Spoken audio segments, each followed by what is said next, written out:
they weren't part of that standing force that was in place in Rota, Spain, and then deployed to the region? I would say we have capabilities already in the region that obviously assisted with this effort, but we did deploy additional capabilities from outside that area of responsibility to be able to be available for these operations. Tanks. The Secretary on Friday said the first of the M1 tanks for training purposes is getting over to Ukraine fairly soon. Was that one of those tanks off of the Lima production line, one of the refurbished hulls? And when roughly may the rest of the tanks get over there? Has the timeline been accelerated? So these tanks will be for training purposes only. These will not be the refurbished tanks that eventually go to Ukraine. And that is because those refurbished tanks are being produced to Ukraine's specifications, and they will be used in actual combat. By providing these training tanks, which are not coming from the active Army stocks, these are coming from other sources within the inventory, that will enable us to do the training concurrent with the production of the tanks, which again, a refurbishment of the tanks, which again allows us to expedite the timeline so that they can be training on operations, on maintenance, on sustainment. Then the personnel will marry up with the tanks, obviously, before the end of the year for delivery to Ukraine. Just one quick one on training. Will they be using distributed simulation from Fort Benning, the Army's Armor School there, in terms of long-distance simulator training via VTC, or to help that along, or is it basically on-the-ground training with drivers right there? Yeah, so Tony, I don't have an answer to that question right now. Certainly in the days ahead, we'll have more information. The training will take place at Grafenwehr in Germany, and as you know, they use a variety of means to conduct that training. The training that they will be doing in Germany will be actually on the tanks. There'll be 31 of them, 31 training tanks provided to Ukrainian personnel so that they can, again, train like they're going to fight. So, thank you. Laura? Thanks, Pat. Just back on the naval capabilities, can you say, you said the USS Truxtun, and then I didn't catch the second one. The USS Polar, P-U-L-L-E-R. And can you say what capabilities those will bring? Are they, what types of ships are they, excuse me, and then I'll have a follow-up.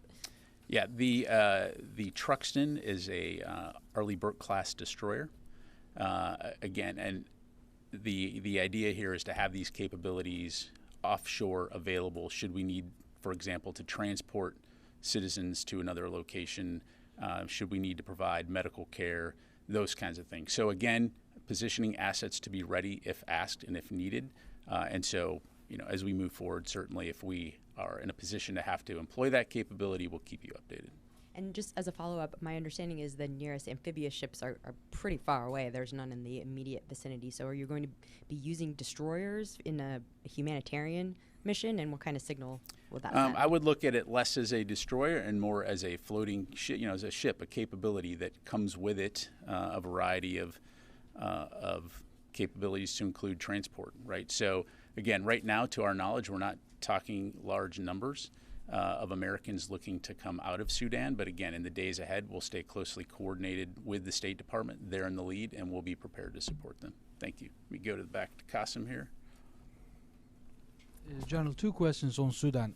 Secretary Blinken today said the United States is going to facilitate American citizens to take part in the convoys traveling from Khartoum to Port Sudan. Will the DoD in any way provide any kind of air cover to the convoy? Because Blinken mentioned also some robberies and looting some of the convoys. Are you talking about the UN convoy? Yeah, UN convoys which have... So to my knowledge, the UN convoy made it to Port Sudan. My understanding, again, I'd refer you to the UN, but my understanding is they largely made it there without incident. We did provide ISR overwatch of that, and so that's the extent of the support that we provided. And also today at the State Department, during the press conference with Secretary Blinken, the Kenyan Foreign Minister mentioned some Middle Eastern allies, partners, and also Russia, specifically siding with parties to the war in Sudan. Do you have any visibility on what the Russians are doing in the war? Are they actively supporting any side in the war? And do you have any visibility into that? I really don't. So I'd have to refer you to the MOD. I have seen press reports about Wagner Group potentially reaching out to the RSF, but again, just press reports at this point. You've heard our State Department, you've heard our White House talk about the fact that we vehemently oppose any outside influences perpetuating the conflict. But again, I'd have to refer you to. Made a quick follow-up to the other partner countries asking help from the DoD. Did any of the countries, partner countries, ask specifically U.S. military lift to evacuate their diplomats or their employees? Yeah, when it comes to the evacuation of citizens from Sudan, I'd refer you to State Department for that. Thank you. Yes, sir.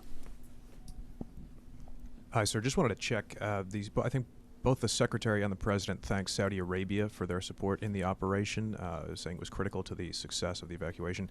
Just wondering if you could tell us what Saudi Arabia contributed. Yeah, so as I mentioned at the top, several countries were essential. I'm not going to speak for those countries other than to say that the support that they provided was unique for each one.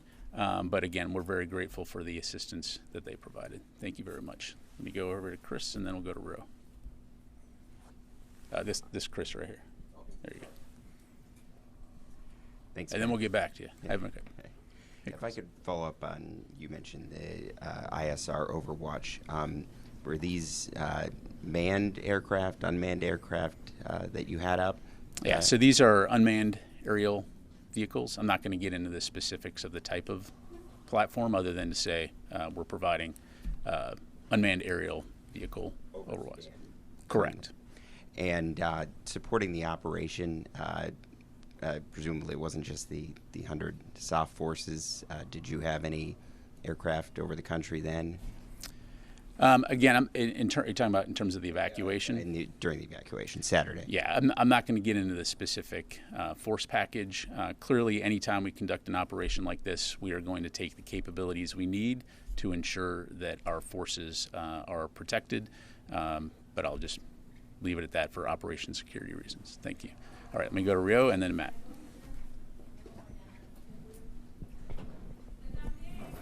Hi, thank you very much. I want to ask you about Australia. Australia rolled out a new defense strategic review following the Japan's release of national security documents in December. So is it fair to say the arms race in the Indo-Pacific region has become intensified as China continues to increase their military build-up? Is that the Pentagon's concern? Yeah, I'm sorry, Rio. There's a little bit of side noise there. Can you repeat that? Yeah. The Australia rolled out a new defense strategic review, Mm-hmm. and Japan also rolled out national security document in December.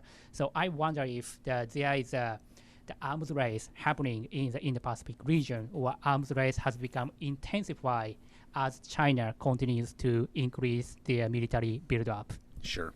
Well, I don't want to put words in anyone's mouth or, answer a potentially leading question. Let's just say if we step back and look at the situation in the Indo-Pacific and the actions that China has taken in terms of military buildup, coercion, provocative behavior, I think what you're seeing are nations in the region recognizing that poses a challenge. You've also heard us talk about the fact that our focus in terms of working with allies and partners is to preserve peace, stability, and freedom of navigation, freedom of maneuver in the region. And so that will continue to be our focus. I don't want to speak for other nations other than to say I think they also are recognizing the challenges that China is posing. But for our part, we'll continue to work closely with our allies and partners to, again, promote peace, stability, and freedom to fly, sail, and operate wherever international law allows. Thank you. We go to Matt. Thanks, General. I just also wanted to follow up on the strategic review in Australia. Is there anything in that review, if implemented, would change the way America operates in the Pacific? And also, can I ask, one of the actions that the government of Australia will take is fast-tracking its own missile productions. And given America has its own bottlenecks and supply chain constraints with missile production, would the Pentagon look favourably on Australia doing that? Yeah, thanks very much.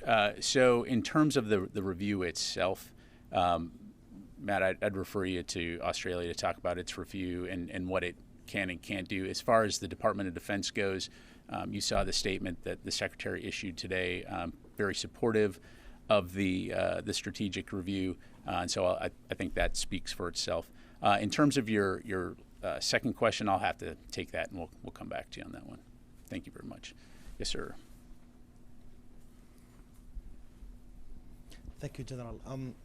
Does the DoD in contact with either of these leaders in Sudan, of these faction that are fighting? And if there is a contact with them, does that contact talking about any evacuation, maybe incoming operations, evacuations, or about the de-escalating in Sudan? Thank you. Yeah, sure.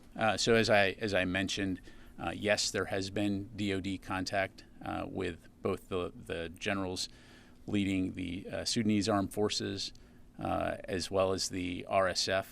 I'm not going to get into the specifics of what those conversations entailed, other than, again, to communicate our intent to evacuate our personnel and also ensuring that we're ensuring situational awareness as we look to support State Department's efforts going forward. Again, it's not just the Department of Defense. State Department has also reached out, so I'd recommend you talk to them as well. Thank you. Yes, ma'am. Hi, General. Kimberly Underwood from Signal Magazine. I wanted to ask about Mr. Sherman's memo. Could you enumerate, if possible, the Secretary's, input or guidance as far as the cybersecurity controls that were a priority for him that he kind of wanted to see, and also any first steps? Thanks. Sure. Thanks very much for the question. I would point you to the memo that Secretary Austin issued recently in terms of the direction of the DoD review of security, cybersecurity, which really lays out his priorities on this front. And so again, when we have Mr. Sherman's memo available, we'll get that to you, and that will also help further explain what it is specifically they're looking to do. Thank you. Rio. Thank you, General. My question is about ROK and extended deterrence. Earlier this month at the Korea-US Integrated Defense Dialogue, the readout said both sides discussed various ways to enhance US extended deterrence. And also this week, ROK President Yoon will visit the US, and extended deterrence will be one of the major topics as there are growing concerns about extended deterrence in ROK. Could you please elaborate on how the US can enhance its extended deterrence to ROK? And also, are you confident that the US can reassure ROK on extended deterrence? Yeah, no, we are very confident, and we'll continue to work closely with our allies in South Korea in terms of extended deterrence and how we can best work together to ensure, again, safety, stability, and security in the region. As you highlight, President Yoon will be in Washington, D.C. this week. He will visit the Pentagon on Thursday. Secretary Austin looks forward to hosting him, and we'll certainly have much more to say after that visit. But again, you've heard us talk about the continuation of exercises, working very closely in terms of strategic assets visiting the region, deploying to the region to ensure that we are demonstrating unity and resolve in terms of deterring potential aggression, and we'll continue to do that. Thank you.